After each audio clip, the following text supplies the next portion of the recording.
शेवटचा एक प्रश्न. माझं खास करून अतिदुर्गम भागामध्ये आम्ही राहतो आहे. नंदुरबार जिल्ह्याच्या पॅसिफिक जर विषय केला तर पोट संख्या 20 पेक्षा कमी असले 255 गावामध्ये पोट संख्या कमी आहे. कारण हे जर झाला, मंत्री महोदयाने सांगितलं असं काही निर्णय नाही, मग विषय कसा काय आला हा प्रश्न आहे.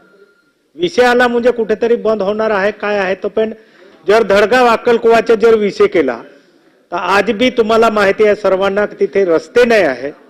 तर जर शाळाच नाही राहिली तर आमच्यात 50% विद्यार्थी शिकणार नाही. प्रश्न घ्या पाडवी साहेब. म्हणून माझं स्पेसिफिक प्रश्न आहे की जे मंत्री महोदयाने सांगितलं आहे की आम्ही रद्द करणार नाही. माझी सरकारला विनंती आहे का असं जर विषय असेल तर अतिदुर्गम भागा त्याच्यामध्ये हे कायदा लागू नाही व्हायला पाहिजे. हा माझा स्पेसिफिक प्रश्न आहे.